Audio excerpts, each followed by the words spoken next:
Aku menikah dengan pria yang kucintai, tapi aku baru sadar, aku bukan satu-satunya. Diam-diam, dia menafkahi wanita lain, dan yang lebih mengerikan, aku ternyata istri keduanya. Bagaimana bisa aku selamat dari pengkhianatan ini? Nadia selalu percaya bahwa kebahagiaan tak harus mewah. Ia dan suaminya, Arman, hidup sederhana di rumah kontrakan kecil di pinggiran kota. Setiap pagi, Arman berangkat kerja lebih dulu, mencium kening istrinya dengan lembut sambil berjanji, "Sabar ya, sayang, nanti kalau kerjaanku stabil, kita pindah ke rumah sendiri." Ucapan itu selalu membuat hati Nadia hangat. Ia percaya, sekeras apapun hidup, selama ada cinta, semuanya bisa dihadapi. Namun, akhir-akhir ini, sesuatu terasa berbeda.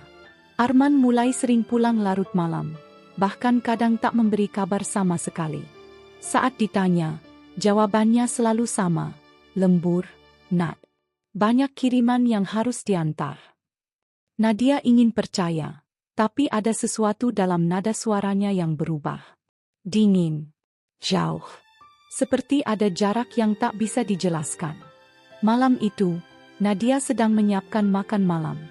Nasi di rice cooker sudah matang, sayur sop masih mengepul hangat. Tapi jarum jam sudah menunjukkan pukul 11 malam. Arman belum juga pulang.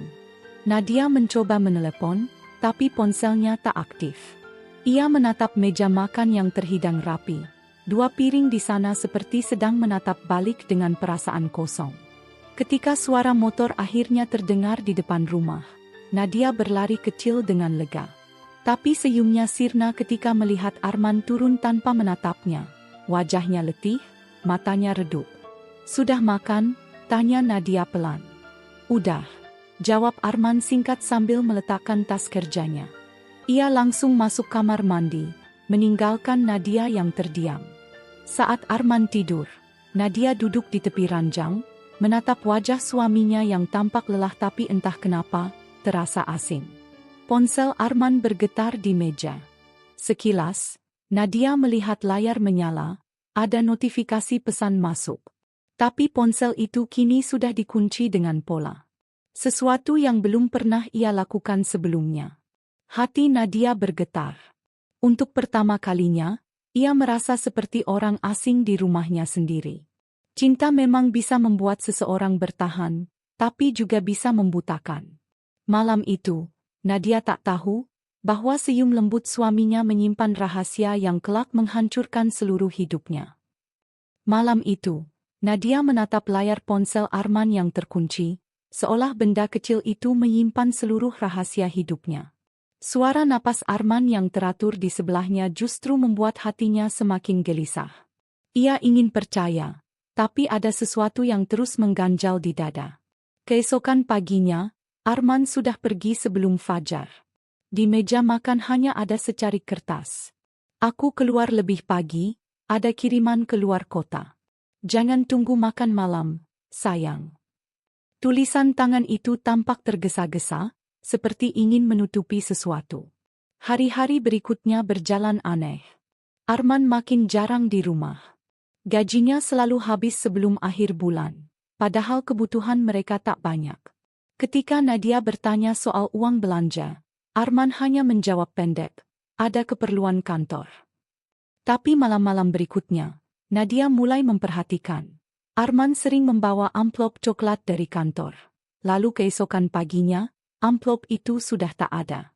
Rasa penasaran mulai berubah menjadi curiga. Suatu malam, ketika Arman mandi, Nadia membuka dompet suaminya. Hanya ada beberapa lembar uang lusuh dan satu struk transfer dari ATM. Matanya membulat. Nama penerima, Laras Widya. Jumlahnya, 2 juta rupiah. Tangannya gemetar. Siapa Laras? Mengapa Arman mentransfer uang ke perempuan lain? Nadia menutup dompet itu cepat-cepat sebelum Arman keluar dari kamar mandi. Malam itu, ia tidur dengan punggung menghadap, menahan air mata yang terus mengalir tanpa suara. Keesokan harinya, di dapur, ia mencoba bersikap biasa. Tapi ketika Arman menatapnya dan berkata lembut, "Nat, sabar ya, Nanti semua akan membaik. Hati Nadia seolah diremas. Ia ingin bertanya, ingin menjerit, tapi lidahnya keluh. Malamnya, ia menulis di buku catatan kecil, mencoba menghitung pengeluaran rumah. Angka-angka tak pernah cocok. Ada uang yang hilang setiap bulan. Dan di ujung catatan itu, Nadia menulis pelan. Untuk siapa kamu bekerja keras, Arman? Aku atau dia? Dari semua rahasia, yang paling menyakitkan bukanlah kebohongan yang besar, tapi perubahan kecil yang perlahan membuat cinta kehilangan arti. Malam itu, Nadia memandangi tulisan terakhir di buku catatannya. Untuk siapa kamu bekerja keras, Arman? Aku atau dia? Dengan mata basah, ia menutup buku itu perlahan, menyimpannya di bawah bantal. Tapi hatinya tetap bergemuruh, seperti ombak yang tak pernah tenang. Keesokan paginya, rumah terasa sepi. Arman terburu-buru bersiap berangkat kerja, wajahnya tampak tegang. Nat, aku pulang malam lagi, ya. Banyak kiriman hari ini, ucapnya sambil merapikan kemejanya. Nadia hanya mengangguk. Kamu nggak sarapan dulu? Enggak sempat. Ia langsung keluar rumah. Motornya melaju cepat meninggalkan debu di halaman. Beberapa menit kemudian, Nadia melihat sesuatu di atas meja makan, ponsel Arman. Hatinya langsung berdebar keras. Ponsel itu tertinggal. Tangannya gemetar ketika meraihnya. Ia tahu, membuka ponsel suami adalah hal yang tak pantas, tapi rasa penasaran yang selama ini ditahan kini menuntut jawaban. Saat ia menyentuh layar, tidak ada kunci pola. Entah mengapa, kali ini terbuka begitu saja. Seolah takdir benar-benar ingin memperlihatkan kebenaran. Notifikasi pesan masuk. Nama pengirim, Sayang Laras Hati Merah 2. Nadia menatapnya lama, napasnya tersengal. Ia membuka pesan itu dengan jari yang dingin. Uang bulan ini sudah masuk. Terima kasih, Mas. Aku sayang kamu. Maaf anak kita rewel terus. Waktu seolah berhenti. Dunia di sekelilingnya mendadak hening. Anak kita? Nadia menjatuhkan ponsel itu ke meja, tubuhnya lemas. Air matanya mengalir deras, tak terbendung. Setiap kata dalam pesan itu menusuk seperti pisau. Sore harinya, Arman pulang dengan wajah lelah. Ia tersenyum tipis, mencoba hangat, tapi Nadia sudah tahu senyum itu palsu. Kamu kenapa, Nat? Tanyanya. Nadia memalingkan wajah. Enggak apa-apa, jawabnya datar. Tapi dalam dadanya, badai sudah mulai terbentuk.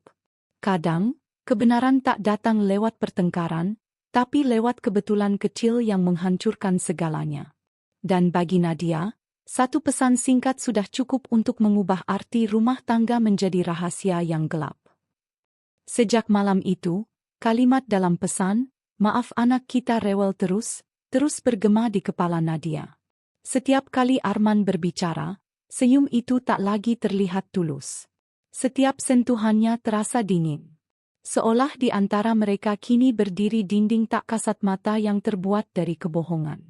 Pagi itu, Nadia menatap punggung Arman yang bersiap kerja. Kamu pulang jam berapa nanti? Tanyanya, mencoba terdengar biasa. Enggak tahu, mungkin larut, jawab Arman cepat. Ia tak menatapnya. Lembur lagi? Arman mengangguk sambil menatap ponselnya, lalu pergi begitu saja. Begitu suara motornya menghilang di ujung gang, Nadia duduk di kursi ruang tamu, menatap kosong. Rasa penasaran bercampur sakit membuat dadanya sesak.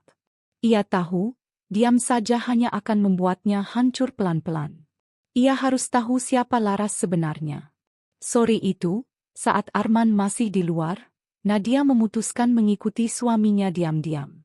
Ia mengenakan jaket lusuh, menutupi wajah dengan masker, dan menumpang ojek ke arah kantor Arman. Dari kejauhan, ia melihat Arman keluar membawa tas besar dan berhenti di sebuah kompleks perumahan sederhana. Ia bersembunyi di balik pohon mangga, tubuhnya bergetar. Dari jarak itu, Nadia melihat Arman mengetuk pintu sebuah rumah. Tak lama kemudian, Seorang wanita muda keluar, wajahnya lembut, membawa anak kecil berumur sekitar 3 tahun. Arman tersenyum, lalu mengelus kepala anak itu dengan penuh kasih. Nadia menutup mulutnya, menahan isak. Ia melihat suaminya mengeluarkan amplop dari tas dan menyerahkannya kepada wanita itu. Wanita itu tersenyum hangat, lalu berkata lirih, "Terima kasih, Mas." Adegan itu menghantam jantung Nadia seperti petir. Semua dugaannya terbukti. Air mata mengalir tanpa henti, tapi ia tak ingin membuat keributan. Ia hanya berdiri di sana, menyaksikan suaminya tersenyum untuk orang lain. Senyum yang dulu membuatnya jatuh cinta. Ketika Arman pergi, Nadia masih terpaku di tempat, menatap rumah itu lama, sampai matahari tenggelam dan hatinya benar-benar remuk. Cinta yang setia bisa berubah jadi luka ketika dibalas dengan pengkhianatan. Tapi yang lebih menyakitkan adalah berpura-pura tidak tahu saat kenyataan sudah menatap tepat di depan mata. Malam itu, Nadia pulang dengan langkah gontai. Di sepanjang jalan, pikirannya terus memutar adegan yang baru saja ia lihat. Arman, suaminya, tersenyum pada wanita lain sambil mengelus kepala anak kecil yang memanggilnya, "Mas." Setiap kali bayangan itu muncul, dada Nadia serasa diremas. Ia menangis tanpa suara di dalam kamar, menutupi wajah dengan bantal agar tangisnya tak terdengar. Keesokan paginya, mata Nadia sembab. Tapi di dalam hatinya, sesuatu berubah. Ia tak lagi hanya merasa terluka, ia ingin tahu kenapa. Ia harus melihat langsung, harus mendengar dari mulut wanita itu sendiri. Siang hari, saat Arman pamit kerja, Nadia memutuskan melangkah ke alamat rumah yang kemarin ia datangi. Hatinya berdebar kencang, langkahnya gemetar, tapi tekadnya sudah bulat. Ia membawa tas kecil dan menyamar sebagai kurir paket. Ketika pintu rumah itu terbuka, sosok yang muncul membuat jantungnya berhenti sejenak. Perempuan muda berwajah teduh, memakai daster sederhana, memeluk anak kecil di gendongannya. "Permisi, Bu. Ada kiriman untuk Ibu." "Laras," ucap Nadia pelan, mencoba menahan getar suaranya. Laras tersenyum ramah. "Oh iya, saya Laras." Senyuman itu menusuk. Begitu lembut, begitu jujur, tidak seperti wajah seorang perusak rumah tangga. Tapi di balik senyum itu, ada kenyataan yang menyesakkan. Ketika Nadia menyerahkan paket fiktif itu, pandangannya tertuju pada foto di ruang tamu, Laras bersama Arman, dengan latar taman kecil. Kakinya hampir tak mampu berdiri. Dunia seperti berputar. Ia menatap foto itu lama, bibirnya gemetar. "Itu suami saya," kata Laras tiba-tiba, tanpa menyadari siapa yang sedang berdiri di hadapannya. "Suami?" Suara Nadia nyaris tak keluar. "Iya, Mas Arman. Tapi kami jarang bersama sekarang, dia sibuk. Katanya kerja di luar kota," jawab Laras polos sambil mengusap kepala anaknya.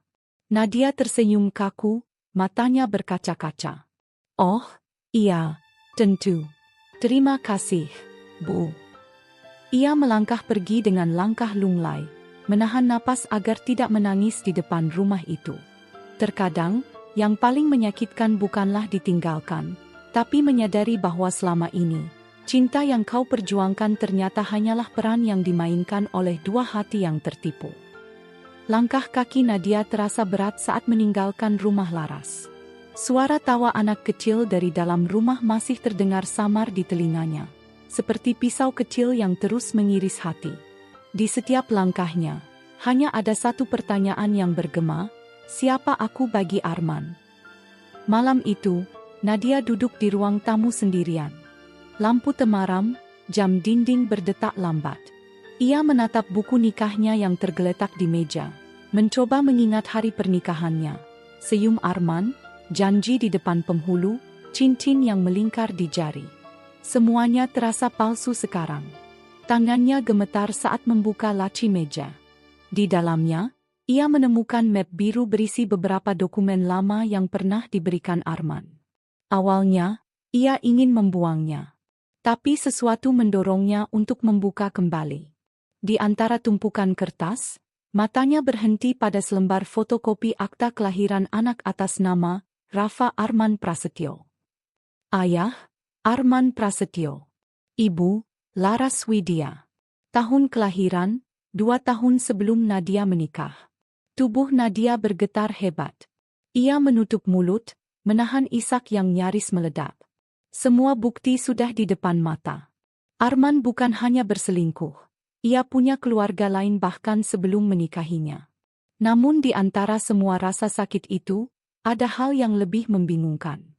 Di pojok bawah akta itu, tertulis tanda tangan Arman, dengan tanggal yang sama seperti tanggal yang ia lihat di buku nikahnya. Bagaimana mungkin? 2 dokumen resmi, 2 tanggal yang sama? Nadia memotret semua dokumen itu dengan ponselnya. Ia tahu, kini saatnya berhenti menebak. Ia butuh jawaban langsung dari Arman. Malam itu, ia menunggu di ruang tamu, tak tidur sedikit pun. Ketika suara motor Arman terdengar di luar, jantungnya berdegup keras. Pintu terbuka. Arman tampak terkejut melihat istrinya duduk menatapnya dengan mata bengkak. "Aku cuma mau tahu satu hal." Suara Nadia bergetar. "Siapa aku di hidupmu, men?" Arman terdiam. Tatapannya berubah pucat. "Semua ini nggak seperti yang kamu pikir, Nat," bisiknya pelan.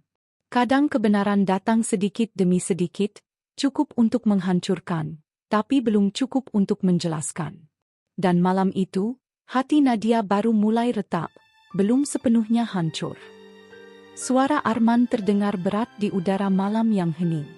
"Semua ini nggak seperti yang kamu pikir, Nat." Namun bagi Nadia, kalimat itu justru terasa seperti tamparan kedua setelah semua bukti yang ia temukan. Ia menatap suaminya tajam, air mata menggenang di matanya. "Kalau memang gak seperti yang aku pikir, jelaskan, Arman. Jelaskan siapa Laras.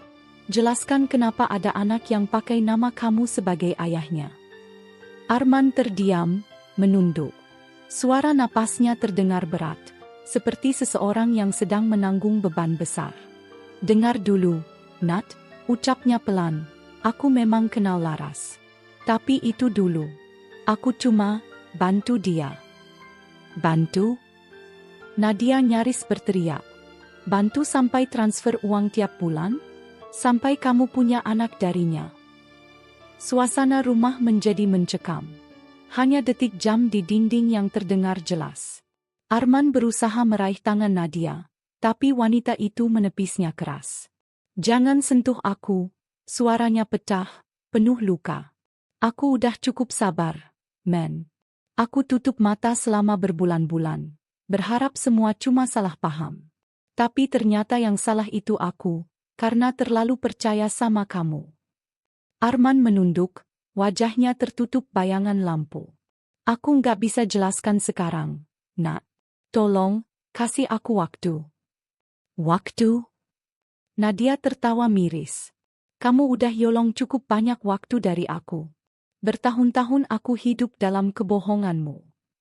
Arman hanya diam. Lalu, tanpa berkata apa-apa, ia mengambil jaket dan bergegas menuju pintu.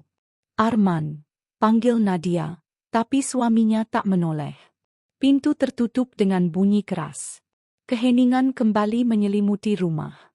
Nadia terduduk di lantai, menangis sejadi-jadinya.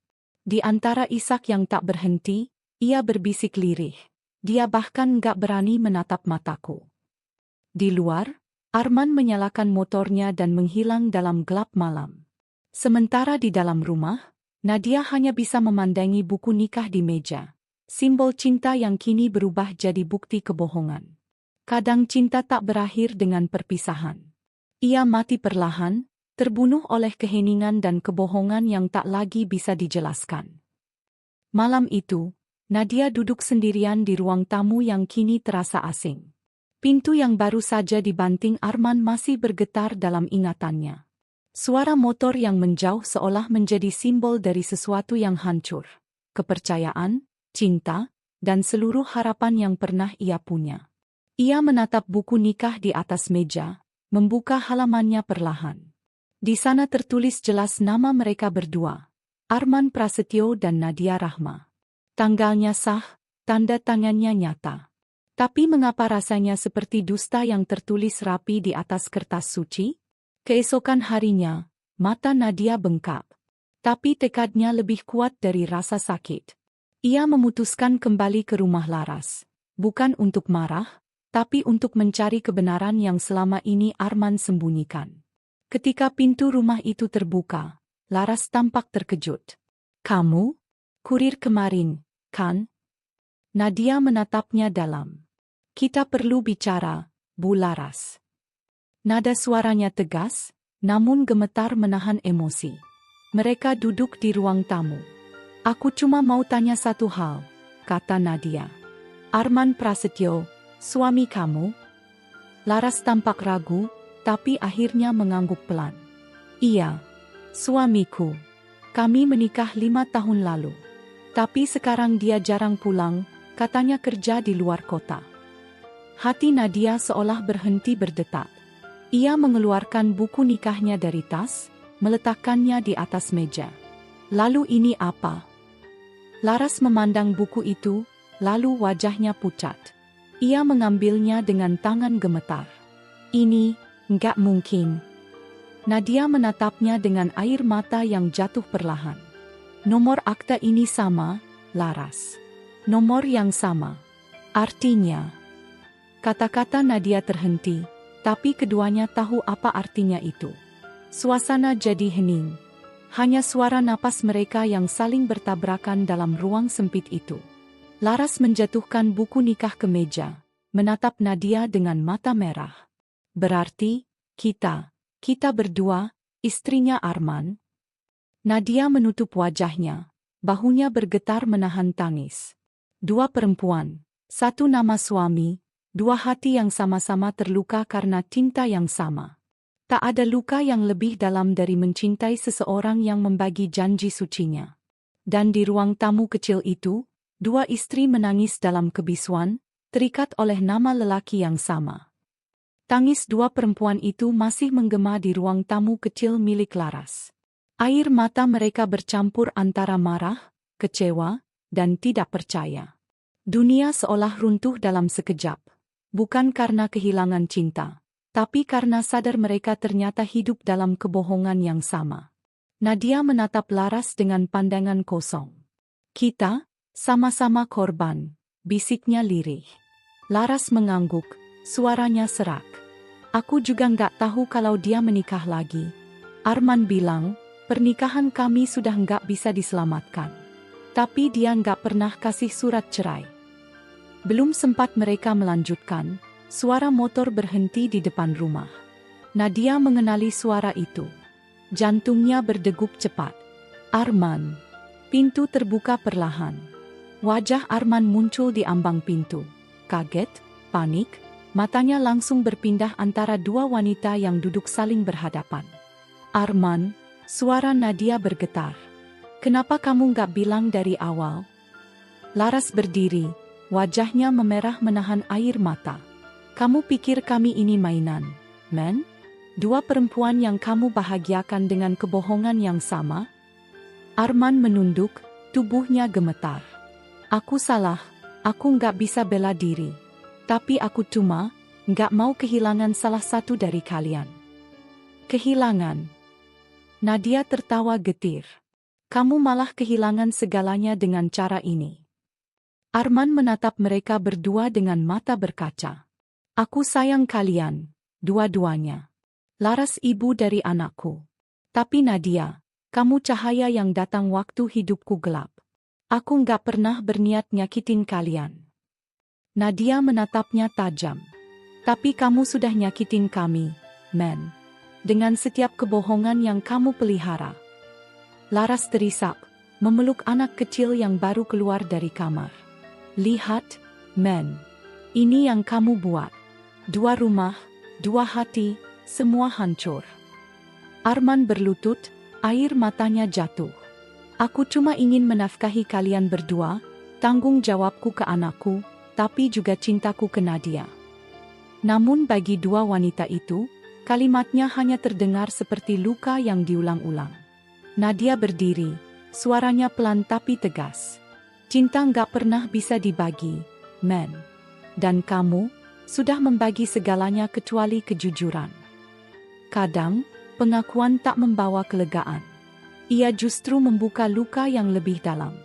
Dan malam itu, di antara air mata dan kebisuan, cinta mereka resmi hancur.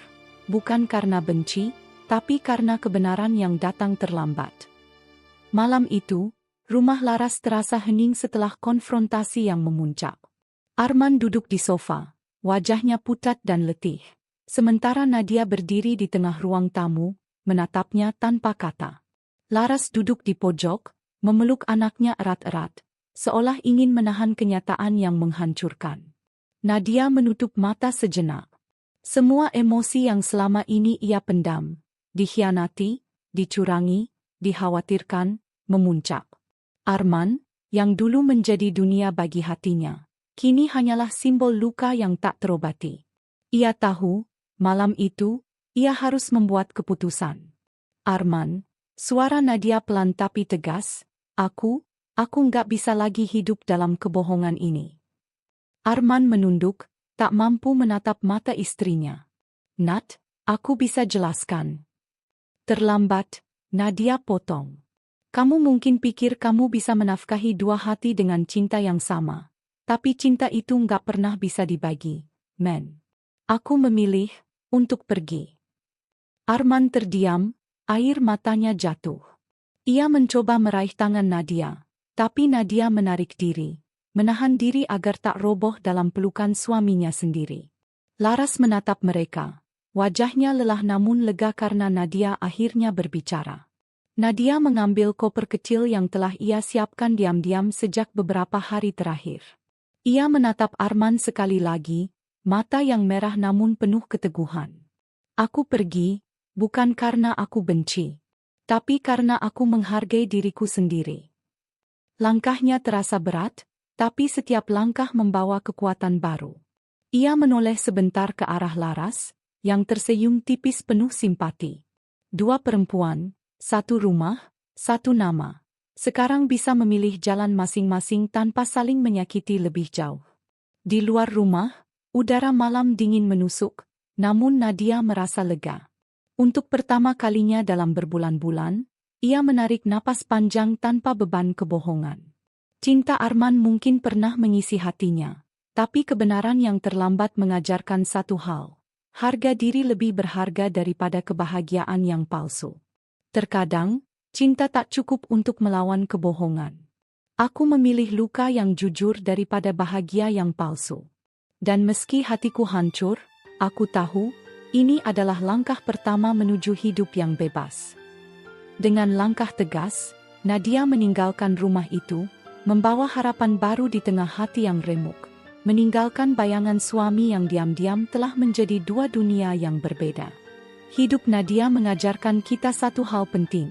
Cinta itu indah, tapi kejujuran jauh lebih berharga daripada kebahagiaan yang palsu. Terkadang, kita harus berani memilih luka yang jujur daripada terus terperangkap dalam kebohongan yang menghancurkan hati. Apa pendapat kalian tentang keputusan Nadia? Apakah kalian setuju ia memilih pergi atau seharusnya tetap bertahan? Tulis pendapat kalian di kolom komentar. Aku ingin tahu cerita kalian juga. Jangan lupa untuk like video ini jika ceritanya membuat kalian terhanyut dan emosinya sampai ke hati. Dan kalau kalian ingin terus mengikuti kisah drama rumah tangga yang penuh konflik dan twist mengejutkan, subscribe channel ini dan aktifkan lonceng notifikasi supaya tidak ketinggalan cerita selanjutnya.